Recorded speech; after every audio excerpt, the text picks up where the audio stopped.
Hi everyone, आज के video में हम बात करने वाले हैं क्यू डेटा स्ट्रक्चर के बारे में। हम देखने वाले हैं क्यू डेटा स्ट्रक्चर क्या होता है, किस तरीके से इसकी एप्लीकेशन होती है रियल लाइफ में और किस तरीके से इसको इम्प्लीमेंट करा जा सकता है और कितने वेज में इसको हम इम्प्लीमेंट कर सकते हैं।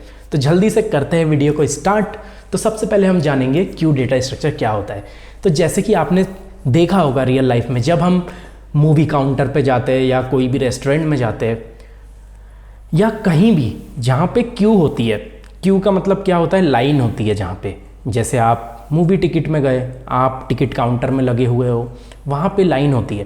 तो नंबर वहाँ पे कैसे आ रहे होते हैं आपके, जो सबसे पहले खड़ा होता है उसका नंबर सबसे पहले आता है और जो सबसे लास्ट में होता है उसका बारी बारी होते हुए जब सामने की जनता हट जाती है, सामने की पीपल हट जाते हैं तो उसका नंबर आता है। सेम कॉन्सेप्ट यहाँ पे हम क्यू डेटा स्ट्रक्चर के अंदर यूज़ करते हैं और क्यू डेटा स्ट्रक्चर बहुत जगह इंप्लीमेंट होता है जहाँ पे भी ऐसा चीज़ें रिक्वायर्ड होती है कि हमें एक क्यू, एक लाइन में प्रोसेस करना है रिक्वेस्ट को। जैसे मूवी बुकिंग सिस्टम की आप बात करो, जैसे बुक माई शो हो गया या अदर एप्लीकेशन हो गई, वहाँ पे क्या होता है, जो पहले मूवी पे क्लिक करता है बुक करने के लिए उसी को वो सीट अलॉट होती है, दूसरों को नहीं होती है वो सीट अलॉट।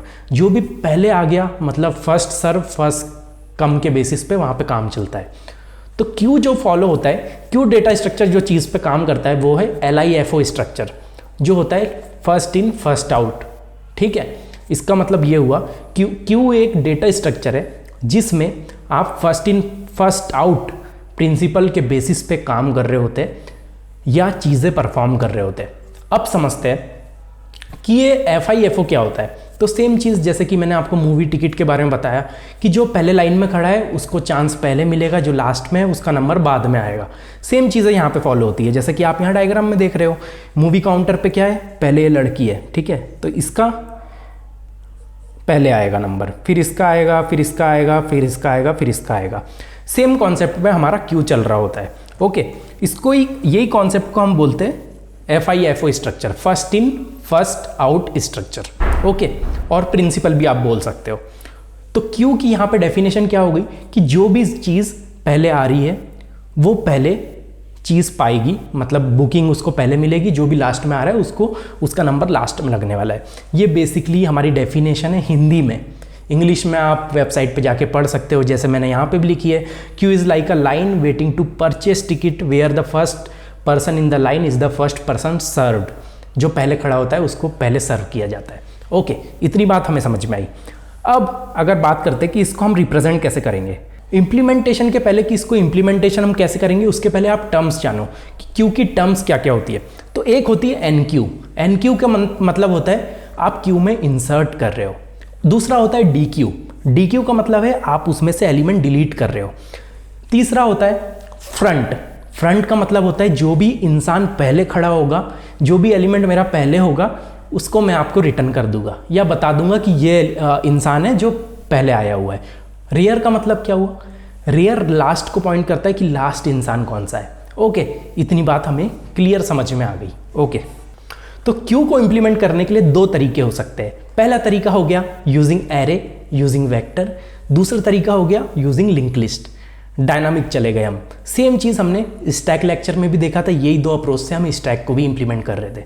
सेम चीज़ें हमें यहाँ पे परफॉर्म करना है। तो यहाँ पे हमें देखेंगे कि क्यू को हम किस तरीके से रिप्रेजेंट कर पा रहे होंगे in the form of array. तो हम मान लेते हैं कि ये आपके पास एरे है, ओके, जिसमें कुछ एलिमेंट है। अब आपको क्या लाइन मेंटेन करना है। लाइन का मतलब क्या है, first in first out structure maintain करना है इन अ एरे, कि एरे जो है हमारा क्यू की तरह बिहेव करे, क्योंकि हम एरे के अंदर क्यू को इंप्लीमेंट कर रहे हैं। ओके, तो हमारे पास चार एलिमेंट कौन से थे, हमारे पास चार एलिमेंट थे NQ, ठीक है, एक था DQ, तीसरा था फ्रंट, चौथा था रियर। ये चार टर्मिनोलॉजी हमारे पास थी जो यूज़ हो रही थी इंप्लीमेंट करने के लिए क्यू। ओके, तो ये मेरे पास एरे गिवन दिया गया है। मैंने क्या बोला कि जो पहले आएगा उसको मैं पहले सर्व करूंगा, जो लास्ट में आएगा उसको सबसे आखिरी में सर्व होगा। ओके, तो अगर मैं ऐसा कुछ मानूं कि स्टार्टिंग में ये जो मेरे फ्रंट रेयर है, ठीक है, और एक बात समझ लो आप, ये जो रेयर से होता है इंसर्ट, ओके, इंसर्ट रेयर से हो जाएगा हमारा इंसर्ट, फ्रंट से हो जाएगा हमारा डिलीट। ये आपको पता रहना चाहिए। तो जब भी मैं एरे के अंदर इंसर्ट कर रहा हूँ, ओके, जब भी मैं एरे के अंदर इंसर्ट कर रहा हूँ, मुझे कैसे करना है, मुझे इंसर्ट करना है एट द स्टार्टिंग। तो मैं यहाँ पे इंसर्ट कर दूंगा 7। अब मुझे एक और एलिमेंट इंसर्ट करना है, तो मैं क्या इंसर्ट कर दूंगा 8, ठीक है। और जैसे जैसे मैं इंसर्ट किसके थ्रू कर रहा हूँ, मैं रेयर के थ्रू कर रहा हूँ इंसर्ट, तो रेयर आपका बढ़ते जाएगा, रेयर आपका आगे जाते जाएगा 9, 10, 11। तो रेयर किसको पॉइंट करने लगा, ये वाले इंडेक्स को। रेयर यहाँ पे आ चुका है, ओके, रेयर यहाँ पे आ चुका है आपका। फ्रंट क्या है, फ्रंट अभी स्टार्ट में, ठीक है। अब जब बात आती है डिलीट करने की, तो डिलीट करने की बात आती है तो हमें फ्रंट से डिलीट करना है। तो आप समझ रहे हो सबसे पहला एलिमेंट कौन सा आया था, सबसे पहला एलिमेंट हमारे पास आया था 7। तो हमें 7 को ही डिलीट करना है, क्योंकि जो सबसे पहले आया हमें उसको सर्व करना है। स्टैक में बिल्कुल उल्टा होता है, हम LIFO स्ट्रक्चर में चलते हैं, लास्ट इन फर्स्ट आउट। वहाँ पे क्या हो रहा था, 11 सबसे पहले डिलीट हो रहा था, मतलब 11 को सबसे पहले प्रियोरिटी मिल रही थी। बट यहाँ पे जो पहले आया है उसको पहले मिलेगी, just like a movie ticket system. और आप रिजर्वेशन क्यू में खड़े हो, जहाँ पे भी आप खड़े हो, जो क्यू में सबसे पहले बंदा होता है उसी को सबसे पहले प्रियोरिटी मिलती है। तो ये जो फ्रंट से एलिमेंट हमारा 7 यहाँ पर डिलीट हो जाएगा, ओके। ये 7 डिलीट होके ये फ्रंट हमारा यहाँ पर आ जाएगा, मूव कर जाएगा, ओके। ये फ्रंट हमारा यहाँ पर मूव कर जाएगा। और इंसर्ट करना है तो ये रेयर, ये 12 यहाँ पे इंसर्ट हो जाएगा और रेयर हमारा ऐसा मूव कर जाएगा। तो इस तरीके से आप एरे के अंदर क्यू को मेंटेन कर सकते हो बहुत ही आसानी से। आपका फ्रंट मूव होता रहेगा, रेयर मूव होता रहेगा। रेयर का मतलब है इंसर्ट करना, फ्रंट का मतलब है डिलीट करना या करंट एलिमेंट देखना कि आप कौन सा वो करंट एलिमेंट है जिसको आप सर्व करने जा रहे हो, जो सबसे पहले लगा हुआ है लाइन के अंदर, ओके। इतनी बात हमें दोनों चीज़ें समझ में आई। हमें ये भी समझ में आया रेयर और फ्रंट का क्या यूज़ है, रेयर और फ्रंट से कैसा होता है, और एरे के अंदर हम किस तरीके से इंप्लीमेंट कर पा रहे होंगे। अब इसका डिसएडवांटेज मैं आपको थोड़ी देर बाद बताऊंगा, जब हम इंप्लीमेंट करने जा रहे होंगे उस समय हम देखेंगे कि कैसे इसका डिसएडवांटेज होता है, कैसे इसमें मेमोरी लीक होती है, हमारी मेमोरी ऑप्टिमाइज नहीं हो पाती, मेमोरी हमारी बहुत सारी वेस्ट होती है। उस चीज़ को हम जानेंगे eight the time of implementation. अब आते हैं सबसे पहले लिंक लिस्ट कि जो हमने लास्ट टाइम भी देखा था। अगर लिंक लिस्ट ऐसी चीज़ थी जो बहुत ही सही तरीके से मेमोरी ऑप्टिमाइज होके कोई भी मेमोरी वेस्ट नहीं हो रही थी, डायनामिक जगह पे, जैसे इसका साइज़ फिक्स होता है, जैसे कि हमने स्टैक में भी देखा था, इसका साइज़ फिक्स होता है। उसके वजह से आप रन टाइम पे मेमोरी इसकी इंक्रीज़ नहीं कर पाते हो, साइज़ इसका बढ़ा नहीं पाते हो। अगर आपको रन टाइम पे एक्स्ट्रा साइज़ की ज़रूरत है तो आप इसमें नहीं कर पा रहे होंगे। बट वही चीज़ लिंक लिस्ट के अंदर बहुत ही आसानी से होती है। लिंक लिस्ट में सब कुछ डायनामिक रन टाइम पे हो रहा होता है। रन टाइम पे आप नोट्स क्रिएट कर रहे होते हैं, रन टाइम पे आप डिलीट कर रहे होते हो चीज़ों को, तो इस तरीके से चलता है, ओके। अगर मैं लिंक लिस्ट की बात करूँ तो लिंक लिस्ट में भी सेम कि जब आपको पहला नोड इंसर्ट करना था आपने ऐसा इंसर्ट कर दिया, जब आपको दूसरा नोड इंसर्ट करना था मतलब 12 इंसर्ट करना था तो आपने ऐसा इंसर्ट किया और रेयर आप मूव करते जा रहे हो। फ्रंट इसको पॉइंट कर रहा है, ओके, रेयर इसको पॉइंट कर रहा है। फिर एक और नोड अगर इंसर्ट हुआ 13 तो क्या हुआ, रेयर फिर से मूव हुआ, क्योंकि रेयर के थ्रू हम इंसर्ट कर रहे हैं, ये रेयर मूव हुआ। उसके बाद मैंने बोला फ्रंट एलिमेंट बताओ, तो फ्रंट एलिमेंट किसको पॉइंट कर रहा है, 11 को। तो फ्रंट एलिमेंट जब मैं प्रिंट करने की कोशिश करूंगा तो मैं 11 को प्रिंट कर रहा हूँ। और अगर मुझे बोला गया कि डिलीट कर दो, डीक्यू कर दो भाई, एक एलिमेंट जो पहले आया था एलिमेंट उसको हटा दो, वो उसको सर्व हो चुका है, मतलब ये जो 11 है ये सर्व हो चुका है हमारा। तो हम इसको डिलीट कैसे करेंगे, हम क्या करेंगे, ये फ्रंट को मूव कर देंगे, फ्रंट आपका यहाँ पे पहुँच जाएगा और ये एलिमेंट आपका डिलीट हो जाएगा। इस तरीके से चलता रहेगा, ओके। और जब फ्रंट इक्वल टू रियर हो जाएंगे, ठीक है, या एक चीज़ नल हो जाएगी तो हम मान लेंगे कि हमारा लिंक लिस्ट एम्प्टी हो चुका है या पूरा ख़त्म हो चुका है। और इसमें जो चीज़ है, मतलब इसमें क्या होता है, कैपेसिटी होती है एक, कि इसका साइज़ क्या होना चाहिए। जैसे यहाँ पे भी कैपेसिटी होगी, इसमें कैपेसिटी आपको पहले से देना होगा कि एरे की कैपेसिटी क्या है। बट लिंक लिस्ट में आपका कैपेसिटी ऐसा कुछ होगा नहीं, आप आराम से रन टाइम पे नोट्स क्रिएट कर पा रहे होंगे जितने चाहे उतने, और आराम से डिलीट भी कर पा रहे होंगे। और इसकी जो टाइम कॉम्प्लेक्सिटी होने वाली है O1 होने वाली है, ठीक है, और इसकी भी टाइम कॉम्प्लेक्सिटी O1 होने वाली है, दोनों की सेम होने वाली है। बट हमें लिंक लिस्ट में पता है कि रन टाइम पे हम सब कुछ कर रहे होते हैं तो हमें कभी भी साइज़ का इश्यू नहीं होता है। इस टाइप के इशू लिंक लिस्ट में नहीं आते। बस थोड़ा सा लिंक लिस्ट का इम्प्लीमेंटेशन थोड़ा सा यूनिक होता है, थोड़ा सा हार्ड होता है। जो पहली बार लिंक लिस्ट को देख रहे हैं या कम प्रैक्टिस की है जिन्होंने, उनके लिए थोड़ा सा हार्ड हो जाएगा। बट जो हम फंक्शंस यूज़ करते हैं, जो हम देखेंगे कि क्यू STL लाइब्रेरी के अंदर भी पाया जाता है, उसके अंदर भी हमें इनबिल्ट क्यू मिलता है जिसको हम यूज़ करते हैं अलग अलग प्रोग्राम्स में, अलग अलग प्रॉब्लम्स में। तो उस समय भी हम जो इंटरनली इम्प्लीमेंटेशन होता है क्यू का, वो लिंक लिस्ट के थ्रू ही होता है। कोई भी एरे के थ्रू इम्प्लीमेंटेशन नहीं होता है इन द लाइब्रेरी। तो आपको ये पता होना चाहिए link list implementation is the best. सबसे पहले हम देखेंगे यहाँ पे कि क्यू का इम्प्लीमेंटेशन हम एरे के ज़रिए कैसे कर सकते हैं, और उसके बाद हम देखने वाले हैं कि हम लिंक लिस्ट के ज़रिए कैसे कर सकते हैं। उससे आपको ये भी पता चल जाएगा एडवांटेज क्या है कौन सी चीज़ इंप्लीमेंट करने के, और दोनों चीज़ के एडवांटेज डिसएडवांटेज आपको पता चल रहे होंगे। तो जल्दी से करते हैं implementation of Q using array. तो जैसे कि आप यहाँ पे देख रहे हैं, हमने यहाँ पे एक क्लास बना दी हमने जिसका नाम दे दिया क्यू। उसके अंदर हमने क्या रख दिया, हमने फ्रंट रख दिया, रेयर रख दिया, साइज रख दिया, ठीक है। और कैपेसिटी भी रख दी कि उसकी कैपेसिटी क्या है और उसका अभी करंट साइज क्या है, उसमें कितनी वैल्यूज़ प्रेजेंट है, ओके। और ये हमने एरे बना लिया, ठीक है। इतनी चीज़ हो गई। अब इसको हमें इनिशलाइज करना है। तो हमने क्या किया, ये क्यू ऑब्जेक्ट को इनिशलाइज किया using a function create Q, जो हमें क्रिएट करना है। और उसमें जो साइज़ दे दी हमने, कैपेसिटी दे दी, वो दे दी 1000 की, कि जो हमारा क्यू की कैपेसिटी होने वाली है वो 1000 नंबर ऑफ स्टोरिंग होने वाली है, कि 1000 नंबर वो स्टोर कर सकता है, ओके। तो चलिए इसको हम बनाना स्टार्ट करते हैं। इसका रिटर्न टाइप हो जाएगा queue, okay, queue asterisk create queue, और यहाँ पे आप दे सकते हो कैपेसिटी, ओके। ये मैंने दे दिया कैपेसिटी। इसके अंदर आपको क्या करना है, इसके अंदर आपको क्यू क्रिएट करना है, string Q, okay, new Q, ठीक है। और आप यहाँ पे कैपेसिटी भी पास कर सकते हो। अगर आप यहाँ पे कैपेसिटी पास कर रहे हो तो यहाँ पे आपको इसको यहाँ पे कंस्ट्रक्टर आपको बनाना होगा, जिसमें क्या होगा,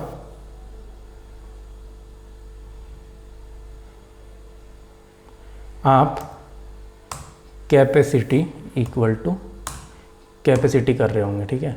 और यहाँ पे आप लगा दो दिस डॉट कैपेसिटी, ओके। तो ये इसका वेरिएबल यहाँ पे फिल हो जाएगा,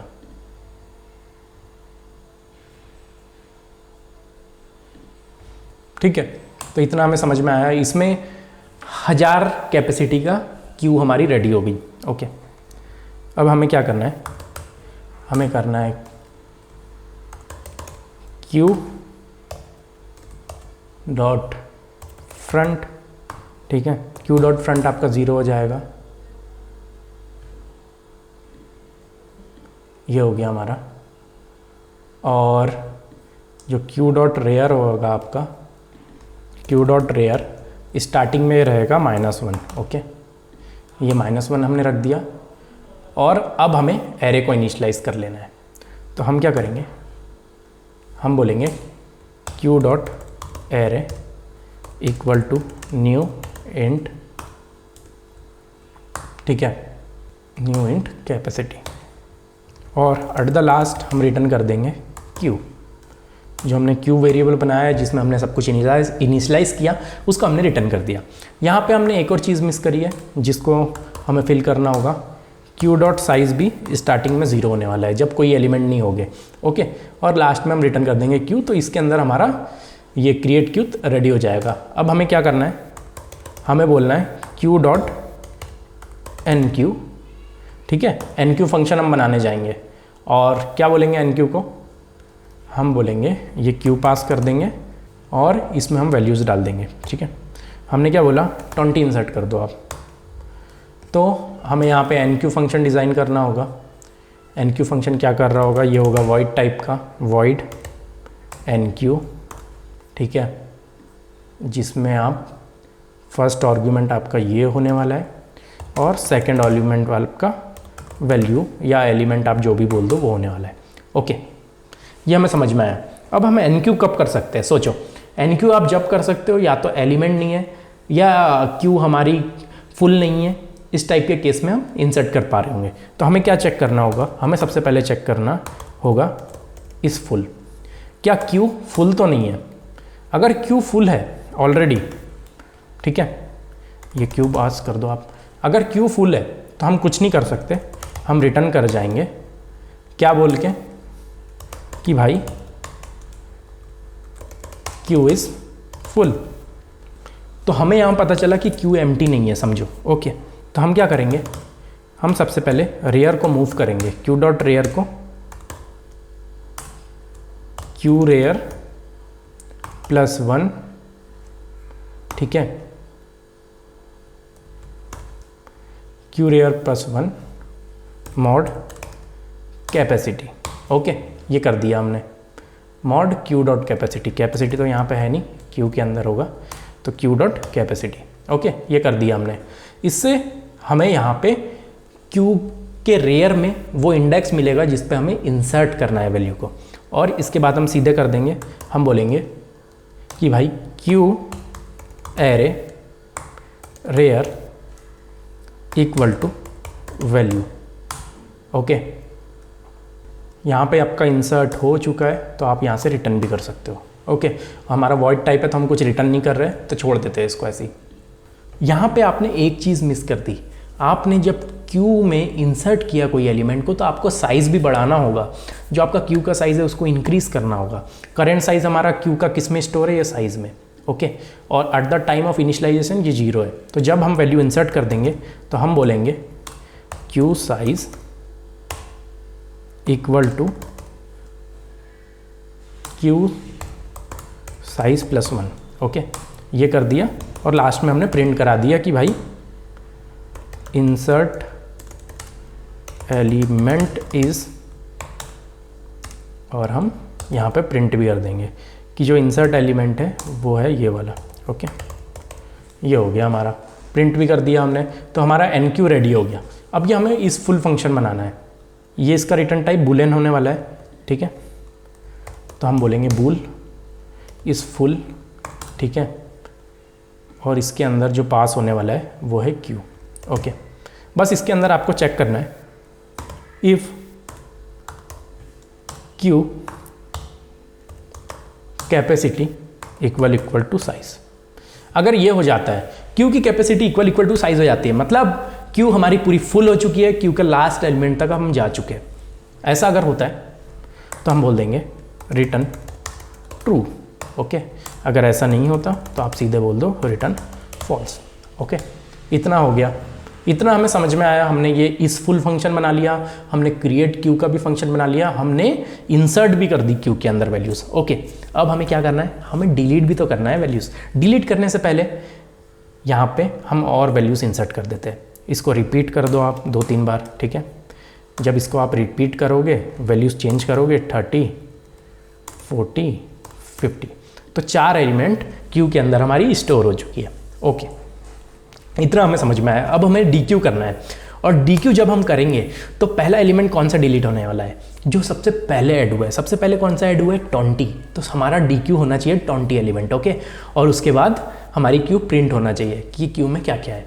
ओके, ये हमें समझ में आया। तो चलो DQ फंक्शन बनाते हैं। DQ भी सेम होने वाला है, जैसे हमने NQ बनाया था वैसे ही DQ होने वाला है, ठीक है। ये हमने DQ लिख दिया। ओके, DQ के अंदर आपको कोई भी वैल्यूज़ पास नहीं करना होगा, बस Q पास करना होगा। इसको आप बोल दो DQ। ओके, और इसका वॉइड टाइप नहीं होगा, इसका रिटर्न टाइप हो जाएगा, हम ले लेते हैं इंट, जो लास्ट में आपको रिटर्न करके दे रहा होगा डिलीट वैल्यू, ठीक है। जो भी आपका एलिमेंट डिलीट हुआ होगा वो रिटर्न करके ला के दे रहा होगा। ओके, इतनी बात हमें समझ में आ गई। इतनी चीज़ हमें अच्छे से समझ में आई कैसे करना है। अब चलते हैं DQ को इम्प्लीमेंट कैसे करने वाले हैं हम। अगर हमें डिलीट करना है कोई भी एलिमेंट क्यू के अंदर, तो हमें कैसे करना होगा। जैसे हमने NQ किया था, सेम चीज़ें हम DQ में भी करने वाले हैं।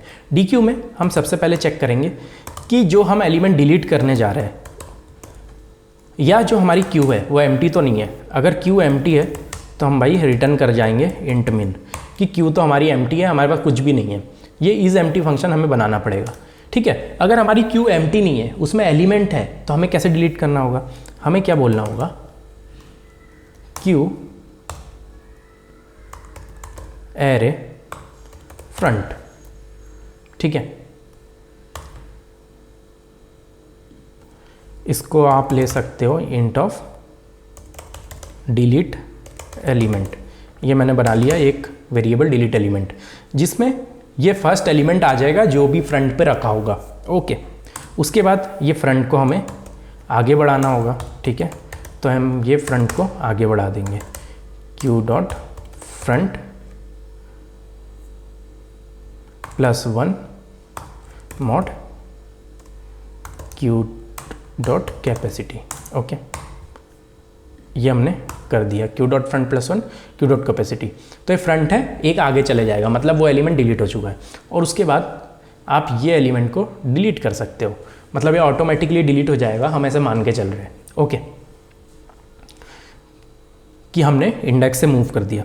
उसके बाद जैसे कि हमने यहाँ साइज ++ किया था जब हम NQ कर रहे थे, हमें क्या करना होगा, साइज माइनस करना होगा, ठीक है। तो हम एक साइज माइनस कर देंगे इसमें से, और एट द लास्ट में हम डिलीट एलिमेंट रिटर्न कर देंगे, ओके। और अगर आपको रिटर्न नहीं भी करना है तो आप इसको वॉइड टाइप से रख सकते हो, कोई इशू नहीं है। हम इसको वॉइड बना देते हैं कि हमें रिटर्न कुछ नहीं करना है, हम लास्ट में बस प्रिंट करके देख लेंगे, delete element from Q is, ठीक है। और हम ये एलिमेंट को यहाँ पे प्रिंट कर देंगे, डिलीट एलिमेंट, ओके। ये हो गया। अब हमें इज एम्प्टी फंक्शन बनाना है। तो इज एम्प्टी फंक्शन जो होगा वो होगा बूल टाइप का, और इसके अंदर क्या पास करना होगा, इसके अंदर आपको पास करना होगा क्यू। यहाँ पे भी आप लिख दो कि क्यू पास होने वाला है, ओके। और क्यू पास करना है तो बस आपको इतना चेक करना है, रिटर्न कि क्यू जो है आपकी, उसका जो साइज़ है क्या वो 0 है क्या, ओके। अगर ये queue dot size equal to 0 है तो हमें पता है कि क्यू हमारी एम्प्टी है, कोई एलिमेंट प्रेजेंट नहीं है, तो उस समय हम डिलीट नहीं कर पाएंगे, उस समय हमें रिटर्न करना होगा, ओके। तो इसको हम इंट ही रख देते हैं, क्योंकि हम यहाँ इंट में रिटर्न कर रहे हैं, तो इसको इंट रख देते हैं, छोड़ भी सकते हैं, और एट द लास्ट हम रिटर्न कर दो यहाँ पे डिलीट एलिमेंट, ओके। इतना हो गया। हमने क्या बना लिया, हमने डी क्यू बना लिया, हमने एन क्यू बना लिया, हमने इज एम्प्टी बना लिया, और हमने इस फुल भी बना लिया। अब क्या बचा है, हमें फ्रंट एलिमेंट अगर चेक करना है, यूज़र ने बोला कि पहली पोजीशन पे क्या रखा हुआ है बताओ, तो उसके लिए भी हम एक फंक्शन बना लेते हैं। उसके लिए हमें क्या बनाना होगा, उसके लिए हमें बनाना होगा इंट ऑफ फ्रंट। हमें फ्रंट बनाना है, उसके अंदर सेम चीज़ हमें क्यू पास कर देना है। क्यू पास करके जो भी आपके पास फ्रंट पे वैल्यू होगी, ठीक है। फ्रंट पे कैसे चेक करोगे आप कि क्यू के एरे फ्रंट, ठीक है। इस पे जो वैल्यू है वो आपकी रिटर्न हो जाएगी। उससे भी पहले आपको चेक करना पड़ेगा कि भाई ये इज एम्प्टी तो नहीं है, okay. Is empty Q, Q हमारी इज एम्प्टी तो नहीं है। अगर ऐसा कुछ है तो हम बोल देंगे रिटर्न इंट मिन, कि भाई हमारी क्यू के पास कोई वैल्यू ही नहीं है, तो हम फ्रंट कैसे बताएं आपको, ओके। इतना हमें समझ में आ गया अच्छे से। हमने इज एम्प्टी चेक कर लिया, हमने रिटर्न भी कर दिया। अगर आपको सेम चीज़ रेयर बनाना है कि लास्ट में कौन सा एलिमेंट है, ओके, ये देखना है, तो आप रेयर बना लो, सेम चीज़ हो जाएगा। अब रेयर में आपको चेक करना होगा इज फुल। रेयर किस लिए यूज़ होता है, रेयर यूज़ होता है कि भाई एलिमेंट जब आपने इंसर्ट किया तो मल्टीपल एलिमेंट आप इंसर्ट कर रहे हो यूजिंग अ रेयर, और फ्रंट से आप डिलीट करते हो। तो हमने रेयर पे इस फुल चेक कर लिया। अगर इस फुल है पहले से आपको पता है तो आपको रिटर्न इन पिन करना है, या तो आप बता दो कि रेयर पे क्या रखा हुआ है। तो जब आप रेयर फंक्शन को इंप्लीमेंट करोगे तो रेयर फंक्शन में भी सेम होगा जैसे कि हमने फ्रंट बनाया था। फ्रंट में हम बता रहे थे कि फ्रंट पोजीशन पे क्या है, तो हम लास्ट पोजीशन पे रेयर से बता सकते हैं, तो रेयर से हमने रिटर्न कर दिया लास्ट पोजीशन पे क्या है। बट अगर एम्प्टी हुआ, लास्ट पोजीशन हुई नहीं आपके पास, क्यू ही एम्प्टी है, तो ये सेम चीज़ हम कॉपी करके यहाँ लिख देंगे कि अगर क्यू एम्प्टी है तो हम कुछ नहीं कर सकते, अगर एलिमेंट है तो हम लास्ट वाला एलिमेंट रिटर्न कर देंगे। इतना हमें समझ में आ गया। होपफुली हमने सब कुछ बना लिया। हमने क्या क्या बना लिया, हमने क्यू क्लास क्रिएट कर ली जिसमें ये वेरिएबल होंगे फ्रंट, रेयर, साइज, कैपेसिटी और हमारा एरे, ओके। इसको हमने इनिशियलाइज कर लिया। उसके बाद आता है ये हमने यहाँ पे क्रिएट क्यू करके फिल कर दिया इसको सब, ओके। उसके बाद हमने इस फुल बना लिया जिससे हम चेक कर रहे हैं कि हमारी क्यू फुल हुई है कि नहीं। उसके बाद हमें एन क्यू फंक्शन बनाया जिससे हमारा एलिमेंट इंसर्ट हो रहा है यूजिंग अ रेयर। और उसके बाद हमने इज एम्प्टी फंक्शन भी बना लिया चेक करने के लिए कि हमारी क्यू एम्प्टी है कि नहीं। और उसके बाद हमने डी क्यू इम्प्लीमेंट किया, फ्रंट रेयर फंक्शन इम्प्लीमेंट किए और लास्ट पे हमने एन क्यू करने का फंक्शन कॉल कर दिया। अगर मैं इसको रन करके देखूँ तो ये देखो अभी दिस डॉट कैपेसिटी में एरर दिखा रहा है क्योंकि हमने इसको पॉइंटर जैसे नहीं बनाया है, हमने ऑब्जेक्ट की तरह यूज़ कर लिया है। तो अब ये बोल रहा है queue dot capacity equal to size. अच्छा, यहाँ पे आपके पास साइज़ है नहीं तो आपको क्या करना पड़ेगा, queue dot capacity equal to queue dot size.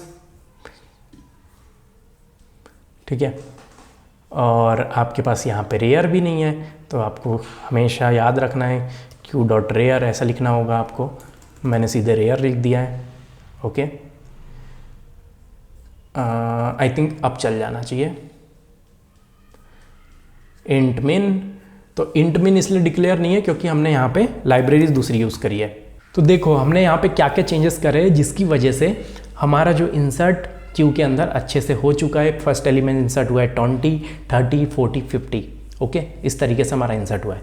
देखो सबसे पहले हमने स्टार्टिंग में यहाँ पे क्या लिखा था, this dot capacity. This dot capacity कब लिखते हैं, डिस डॉट कैपेसिटी जब लिखते हैं जब आपको ऑब्जेक्ट इनिशियलाइज करना होता है। अगर आपने पॉइंटर एस्ट्रिक लगा के इनिशियलाइज किया जैसे कि हमने यहाँ पे किया है क्यू को, तो आपको एरो साइन लगाना होगा क्योंकि पॉइंटर के साथ एरो चलता है। ओके, तो पहली एरर हमने यहाँ फिक्स करी। दूसरी एरर हमें आई थी कि हमने ये जो आप देख रहे हो यहाँ पे क्यू डॉट फ्रंट की जगह हमने सीधे फ्रंट बता दिया था और फ्रंट यहाँ पे कुछ था नहीं, फ्रंट वेरिएबल था ही नहीं। आपको जब भी कोई वेरिएबल एक्सेस करना है तो आप queue dot front, queue dot front, queue dot rear इस तरीके से एक्सेस करते हो। ओके, दूसरी एरर हमारी ये थी। तीसरी ये थी कि हमने ये क्यू एरो और एन क्यू को कॉल कर दिया था, बट हमारी जो क्लास है वो सेपरेट है, वो एन क्यू जो फंक्शन है वो इसका नहीं है। तो हमें क्या करना होगा, एन क्यू फंक्शन को सेपरेट कॉल करना होगा। उसके अंदर हम क्यू का इंस्टेंस पास कर देंगे और बता देंगे क्या वैल्यू इंसर्ट करना है। ठीक है, ये तीन चीज़ के चेन से हमारा यहाँ पे इंसर्ट हो चुका है। अगर मैं इसमें प्रिंट करके देखूँ कि मैं बोलूँ रेयर इज़ ओके, तो हमें यहाँ पे रेयर मिलना चाहिए। तो हम क्या बोलेंगे, रेयर, और इसमें पास कर देंगे क्यू। ठीक है, ये हमने कर दिया। तो देखते हैं आउटपुट में क्या आ रहा है। तो देखो रेयर इज़ 50, मतलब लास्ट वाले को पॉइंट कर रहा है, सही चल रहा है। अगर मुझे फ्रंट को प्रिंट करना है तो मैं फ्रंट भी करके देख सकता हूँ। Front is front. ठीक है, तो फ्रंट में आना चाहिए 20, फर्स्ट एलिमेंट। ओके, तो 20 आ रहा है। अगर मैं डी क्यू कॉल करूँ यहाँ पे, मैं बोलूँ डिलीट कर दूँ एलिमेंट कुछ कि डी क्यू बोलूँ डी क्यू। ठीक है, मैंने डी क्यू कॉल कर दिया। तो जैसे कि आप यहाँ पे देख रहे हो D Q is element deleted from Q is 20, हमने 20 वाले को डिलीट कर दिया है। ठीक है, और यहाँ पे 20 प्रिंट भी हो रहा है। ओके, इतना हमें समझ में आया। और अगर मैं इसके बाद फ्रंट देखूँ कि अब फ्रंट क्या है, तो अब फ्रंट होना चाहिए आपके पास 30। ओके, तो ये देखो फ्रंट 30 आ चुका है, मतलब हमारा जो क्यू है वो सही काम कर रहा है। हमने क्यू को सही तरीके से इंप्लीमेंट किया है यूजिंग अ एरे। इस तरीके से आप भी कर सकते हो, बहुत ही ईजी वे है। बट इसमें प्रॉब्लम क्या है, मैं अब आपको प्रॉब्लम समझाता हूँ। ओके, ये आपके पास एरे गिवन दिया गया है, इसमें आपने कुछ वैल्यूज़ इंसर्ट कर दी। ठीक है, ये वैल्यूज़ आपने इसमें इंसर्ट कर दी। अब अगर आप ये आपका लास्ट में रेयर हो जाएगा। ओके, समझ लो आपके पास कुछ और एलिमेंट है और स्टार्ट में आपका फ्रंट हो जाएगा जैसे कि हमने देखा था। ओके, इसको हम बोल रहे थे क्यू। अब मैं डिलीट करना स्टार्ट करूँ। ओके, तो मैंने डिलीट स्टार्ट किया, 7 को डिलीट किया, 10 को डिलीट किया, 11, 12। ठीक है, इतने को डिलीट कर दिया। मैं पहुँच गया यहाँ पे, मेरा फ्रंट पहुँच गया यहाँ पे, रेयर था यहाँ पे। अब देखो जब मैं यहाँ पे आ रहा हूँ, ठीक है, डिलीट करते हुए, ओके, मैं यहाँ पे आ गया और उसके बाद मैंने इसको भी डिलीट कर दिया। या मैंने एक और एलिमेंट इंसर्ट किया जिसको मैं बोल दूँ 15, ठीक है, और रेयर हमारा यहाँ पे आ गया, और ये 13 और 14 हमने फ्रंट से डिलीट कर दिए, 15 हमारा यहाँ पे आ गया, ठीक है। और जब मैं 15 को डिलीट कर रहा हूँ, जब मैंने 15 को डिलीट किया या 14 को डिलीट किया, तो क्या हो रहा है, हमारे बाकी स्पेस जो है वो बचे रह जा रहे हैं, हम इसको यूटिलाइज नहीं कर पा रहे हैं। हमारा एरे पूरा कैपेसिटी से बन रहा है। अब कैपेसिटी 1000 हो सकती है, बट करंट एलिमेंट हमारे पास 50 ही है, और 950 जो है वो एक्स्ट्रा वैल्यूज़ है, एक्स्ट्रा लोकेशन है जो हम होल्ड कर रहे हैं मेमोरी को। मतलब वो मेमोरी हमारे पास रखी है बट हमको उसको यूज़ नहीं कर रहे हैं। जैसे ये 2 एलिमेंट मैंने यूज़ किए, इतने एलिमेंट मेरे खाली है, मतलब वो मेमोरी को यूज़ नहीं कर रहे हैं, बट हमें अलॉट है, सीपीयू ने हमें अलॉट करके रखी है कि आपका ये साइज़ का एरे, तो हम आपको इतनी मेमोरी अलॉट करेंगे। तो ये प्रॉब्लम है, यहाँ पे मेमोरी लीक हो जाती है आपकी, कि आप यूटिलाइज़ नहीं कर पाते हो मेमोरी को, बहुत सारी वैल्यूज़ आपकी खाली रह जाती है, और फ्रंट और रेयर के कॉम्बिनेशन के कारण आपकी कुछ वैल्यूज़ यहाँ पे छूट जाती है। यही प्रॉब्लम को टैकल करता है लिंक लिस्ट का इम्प्लीमेंटेशन। अब हम लिंक लिस्ट के इम्प्लीमेंटेशन की तरफ जाएंगे, उसको देखेंगे कि लिंक लिस्ट का इम्प्लीमेंटेशन इसको किस तरीके से टैकल कर पा रहा होगा, क्योंकि लिंक लिस्ट के इम्प्लीमेंटेशन में हम नोड लेवल पे खेलते हैं, हम पहले से कुछ अलॉट करके नहीं रख रहे होते हैं, हमने इसको डिलीट कर दिया, इसको डिलीट कर दिया, 2 बचे, तो हमारे पास इतनी ही मेमोरी है, हमारे पास ये एक्स्ट्रा मेमोरी हमने डिलीट कर दी। बट आप एरे के अंदर से वैसा नहीं कर सकते, आप ये 2 को नहीं उड़ा सकते, आपको पूरा एरे उड़ाना होगा। होपफुली आपको ये चीज़ समझ में आई होगी। चलते हैं अब लिंक लिस्ट के इम्प्लीमेंटेशन की तरफ। उसके इम्प्लीमेंटेशन में और तगड़ा मज़ा आने वाला है और अच्छे से समझ में आने वाला है। तो हमने क्या किया, सबसे पहले हमने नोड स्ट्रक्चर बना लिया। जैसे कि आप यहाँ पे देख रहे हो, हमने क्यू नोड नाम की एक क्लास बनाई जिसमें हमने स्ट्रक्चर डिफाइन किया। जैसे लिंक लिस्ट का स्ट्रक्चर होता है, क्या होता है, एक डेटा होता है, एक नेस्ट एलिमेंट होता है, जिससे हम लिंक लिस्ट का स्ट्रक्चर बनाते हैं।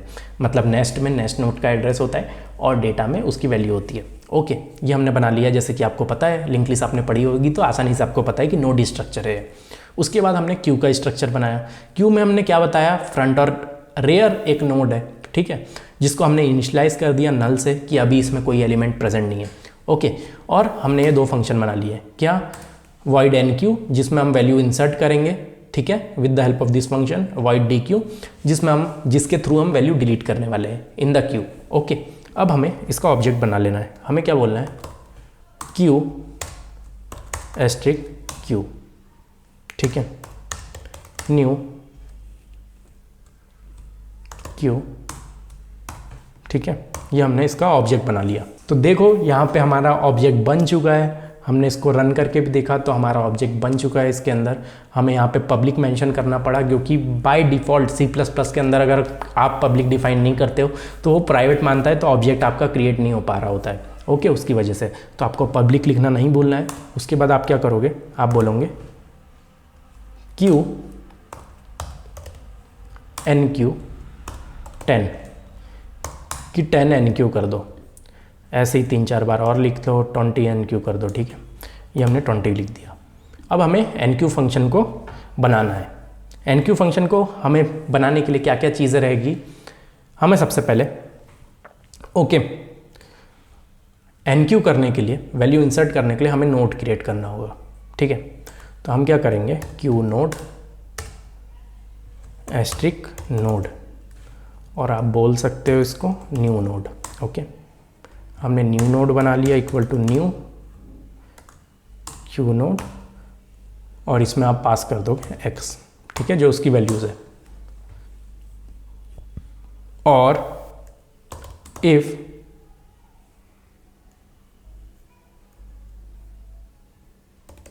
रेयर इक्वल टू नल, अगर रेयर आपका नल है, ठीक है, अगर जो रेयर है आपका नल है, ऐसा कुछ है, मतलब कोई एलिमेंट प्रेजेंट नहीं है उसके अंदर, तो हमें क्या करना है, हमें बोलना है कि front rear equal to new node, कि जो न्यू नोड बना है उसी पे फ्रंट रेयर रख दो। पहला एलिमेंट है तो फ्रंट और रेयर सेम जगह पे होंगे, ये हमने बोल दिया। ओके, ठीक है, ऐसा हमने बोल दिया, और हम यहाँ से रिटर्न कर गए कि रिटर्न कर दो, हमारा वैल्यू इंसर्ट हो गई है। ओके, अगर ऐसा नहीं है, ठीक है, मतलब क्यू के अंदर कुछ ना कुछ एलिमेंट प्रेजेंट है तो उसके आगे हमें इंसर्ट करना होता है।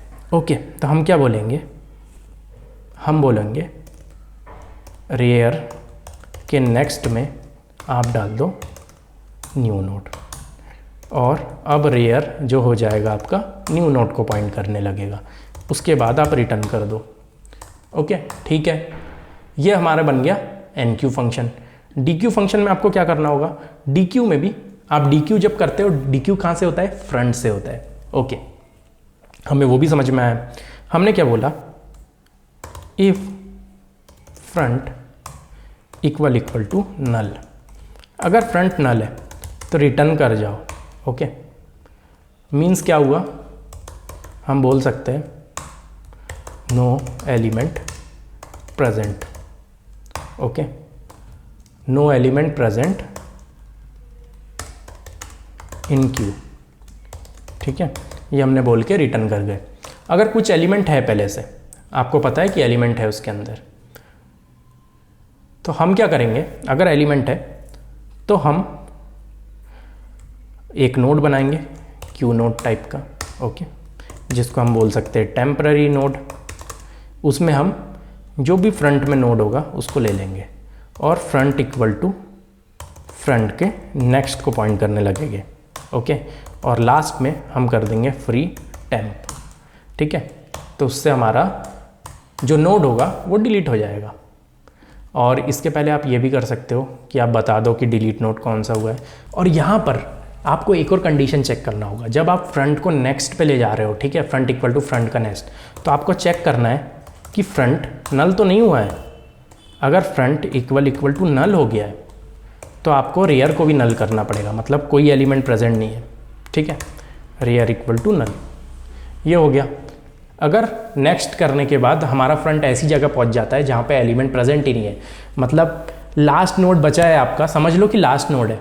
लास्ट नोड जब आपने यहाँ से डिलीट कर लिया और फ्रंट को आगे बढ़ा दिया तो फ्रंट के अंदर आ गया नल। हमने चेक किया अगर ऐसा है तो रेयर पे भी कोई एलिमेंट नहीं है, वो एलिमेंट तो डिलीट हो चुका है, तो रेयर भी नल हो गया, फ्रंट भी नल हो गया, दोनों चीज़ नल कर देना है, मतलब आपकी क्यू जो है एम्प्टी हो चुकी है। Okay, delete element is temp data, ये हो गया। अब हमें क्या फंक्शन बनाना है, इस एम्प्टी, हमें एम्प्टी वाला फंक्शन बना लेना है। इस एम्प्टी में हम क्या चेक करेंगे, ये बूल टाइप का रख दो आप। इसमें हम बस इतना चेक करेंगे, इफ फ्रंट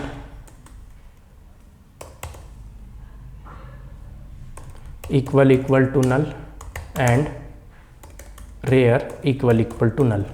अगर बोथ नल है तो return true, otherwise return false. ठीक है, ये हो गया, इस एम्प्टी भी बन गया हमारा। वैसे ही आपको फ्रंट रेयर बना देना है, और फ्रंट रेयर आपको बनाने की भी ज़रूरत नहीं है यहाँ पे, क्योंकि हमने ये पब्लिक कर दिया है, तो ये फ्रंट और रेयर को आप डायरेक्टली एक्सेस कर सकते हो, इसके एलिमेंट जो भी इस पर रखा होगा। ओके, तो हम यहाँ पे सीधे डायरेक्टली एक्सेस करके देख लेंगे। तो हम क्या करेंगे, सबसे पहले इसको प्रिंट कर देते हैं। तो अगर मैं इसको प्रिंट करूँ तो अभी क्या बोला है, new queue node x is a private. Okay, तो एक क्लास के अंदर ये जो हमने क्यू नोड क्लास बनाई है, इसके अंदर भी हमें पब्लिक करना पड़ेगा, क्योंकि हमारा कंस्ट्रक्टर कॉल नहीं हो पा रहा है। ओके, तो हमने पब्लिक किया, देखो अभी हमारा चल चुका है, मतलब एलिमेंट हमारे 10 और 20 है वो इंसर्ट हो चुके हैं। प्रिंट करके क्यों नहीं मिले हमें, क्योंकि हमने कोई प्रिंट फंक्शन नहीं लिखा है NQ के अंदर। तो हमें यहाँ पे क्या करना होगा, हमें यहाँ पे प्रिंट फंक्शन लिखना होगा कि जो भी न्यू नोड है, new element is new node comma data. ठीक है, अगर मैं अब प्रिंट करूँ तो देखो अभी प्रिंट हो रहा है न्यू एलिमेंट इज 20। 20 क्यों प्रिंट हुआ, क्योंकि हमने जब फर्स्ट एलिमेंट इंसर्ट किया तो इसके अंदर आया होगा। तो यहाँ पे भी आपको प्रिंट करना है new element is new element का डेटा। तो अब प्रिंट हो जाना चाहिए आई थिंक। तो देखो पहले एलिमेंट प्रिंट हो रहा है 10, दूसरा एलिमेंट प्रिंट हो रहा है 20, दोनों ही एलिमेंट हमारी क्यू के अंदर इंसर्ट हो चुकी है। अगर मैं DQ करने की कोशिश करूँ, ठीक है, अगर मैं DQ करने की कोशिश करूँ, पहले इसको बढ़ा लेते हैं हम, 30 कर लेते हैं, और फिर मैं DQ लगाऊँ कि मैं बोलूँ DQ मैं कॉल कर रहा हूँ। ठीक है, मैंने DQ कॉल किया, DQ, और बोला डिलीट कर दो। तो जो पहले एलिमेंट आया होगा वो डिलीट हो जाना चाहिए। डिलीट क्या होना चाहिए, 10। तो ऑब्वियस सी बात है डिलीट हमारा हो रहा है 10। और अगर मैं अब प्रिंट करने की कोशिश करूँ कि भाई Q के फ्रंट में अब क्या है, ओके, मैं चेक कर रहा हूँ क्यू के फ्रंट में क्या है, तो यहाँ लिख देते हैं क्यू फ्रंट, ठीक है। अब देख लेते हैं, तो 20 आना चाहिए क्योंकि 10 डिलीट हो चुका है। तो क्यू फ्रंट जो दिखा रहा है ये कुछ ऐसा दिखा रहा है।